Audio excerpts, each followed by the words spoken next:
இனியவர்களே, ஆனந்தமானவர்களே, அற்புதமானவர்களே, இந்த அற்புதமான தருணத்தில் தமிழ் புத்தாண்டு பலன்களை பார்த்துக் கொண்டிருக்கின்றவர்களே, பிரபவாண்டு மிக அற்புதமாக பிறந்திருக்கின்றது. இந்த வகையில் கன்னி ராசிக்கு எப்படி இருக்கின்றது என்று பார்க்க வேண்டும் நண்பர்களே. நண்பர்களே, அடி தூள் கலப்பி வெற்றி மேல் வெற்றி குவித்து அதிர்ஷ்டத்தை குவித்து ஐஸ்வர்யத்தை குவித்து பிரம்மாண்டமான வெற்றி அடையக்கூடிய ஒரு ராசியில் கன்னி ராசி நண்பர்கள் தான் முதன்மையில் இருக்கின்றார்கள். இந்த 2026-27 தமிழ் புத்தாண்டுல மிக பிரம்மாண்டமான வெற்றி அடையக்கூடிய ஒரு ராசி. கிட்டத்தட்ட 1.5 வருஷத்துக்கு கன்னி ராசிக்கு அடிச்சு தூள் கலப்பி உங்களை தட்டிக்கு ஆளே இல்லை அப்படிங்கிற மாதிரி ஒரு அமைப்பு இருக்கு நண்பர்களே. என்று கேட்டீர்கள், பொன்னவன் மன்னவன் உச்சம் பெற்று 11ஆம் இடத்தில் போய் இருக்கின்றான். அப்படி இருக்கும்போது அவன் பார்க்கும் இடம் 3ஆம் இடம்.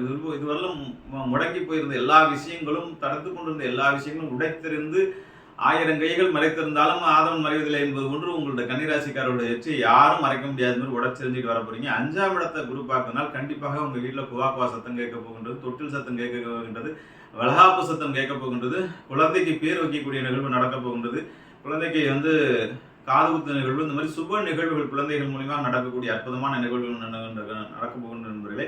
கன்னிராசி நண்பர்கள், ஆண்கள் பெண்கள் யாராச்சும் IVF மற்றபடி குழந்தை பேருக்கா ட்ரை பண்ணிட்டு எல்லாருமே இந்த காலகட்டத்தில் பிரம்மாண்டமான வெற்றியை பெறுகின்றேன். 5ஆம் இடம் பூர்வ புண்ணிய ஸ்தானம் மிக அற்புதமாக குரு பார்க்க, உச்சம் பெற்ற குரு பார்க்க பிரம்மாண்டமான வெற்றி அடைவீர்கள். அதே போன்று 7ஆம் இடம் வம்பு வழக்கு, போலீஸ் ஸ்டேஷன், கோர்ட்டு கேஸ்ன்னு அலைஞ்சிருந்த எல்லா விஷயங்களும் முடிவுக்கு வரக்கூடிய சூழ்நிலைகள் இருக்கின்றது. என்றால் 7ஆம் இடத்தை குரு பார்க்கின்ற அடிப்படை அற்புதமான பார்வைகளும், 6ஆம் இடத்துல ராகு ஏற்கனவே இருந்து எதிரி ஓட ஒடுத்து கொண்டு இருக்கின்றார். அதே மாதிரி 12ஆம் இடத்துல இருக்கக்கூடிய கேது அதுக்கப்புறம் அவர் பேச்சை கீழ யோகம் என்று சொல்லக்கூடிய கோடீஸ்வர யோகத்தை கொடுக்க போகின்றது.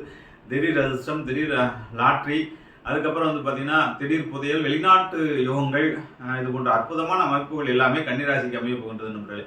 இதுக்கு என்ன, உங்கள் காட்டில் ராஜா தான், நீங்கள் தான் எம்பரர், நீங்கள் தான் பேரரசன், நீங்கள் தான் பேராசன், ஏன் வருங்காலத்துக்கு கன்னிராசி அமைப்பில் உள்ள நண்பர்கள் கூட ஆட்சியை பிடிப்பதற்கு கூட வாய்ப்பு இருக்கின்றது. அப்படியாப்பட்ட ஒரு அரிய சூழ்நிலைகள்லாம் கன்னிராசிக்கு அமைகிறது. கன்னிராசிக்கு நேரமும் சூழ்நிலைகள் நன்றாக இருந்தால் மிக பிரம்மாண்டமான ஒரு வெற்றியும், மிக பிரம்மாண்டமான சக்தியும், மிக பிரம்மாண்டமான ஆர்ப்பரிக்கும் ஒரு உணர்த்தையும் செய்யக்கூடிய விஷயங்கள் இருக்கு நண்பர்களே. கம்பெனி மாறுறது, டிரான்ஸ்ஃபர் ஆகிறது, நல்ல எஜுகேஷன் இருக்கிறது, நல்ல காலேஜில் சீட் கிடைக்கிறது. இந்த கன்னிராசி நண்பர்கள் யாராச்சும் உத்தர நட்சத்திரக்காரெல்லாம் எலெக்ஷனில் நின்றுந்தீங்கன்னா வெற்றி மேல் வெற்றி குவித்து அமைச்சராகிறது கூட, முதலமைச்சராகிறது கூட வாய்ப்புகள் இருக்கின்றது. ஆகவே நிறைய உங்களுக்கு சாதகமான சூழ்நிலைகள் கன்னிராசி நண்பர்கள் இருக்கின்றது நண்பர்களே. இந்த 12 ராசிகளே முதன்மையான ராசி. இந்த பிரபவாண்டு பார்த்தீங்கன்னா தமிழ் புத்தாண்டுல நீங்கள் தான் வெற்றி மேல் வெற்றி குவித்து ஐஸ்வர்யத்தையும் ஆனந்தத்தையும் பணமழையில் இணைந்து 11ஆம் இடத்து குருவின் மூலமா முழு பலன்களையும் அனுபவிக்க போகின்ற நண்பர்களே. வாழ்த்துக்கள், வாழ்வுடன். இப்படி இருக்கக்கூடிய சூழ்நிலையில் குலதெய்வ வழிபாடு, குலதெய்வ பயணம், குலதெய்வத்துக்கு சென்று வரக்கூடிய எல்லா சூழ்நிலையிலும் உங்கள் வாழ்க்கையில் நடைமுறைப்படுத்தி விடுங்கள்.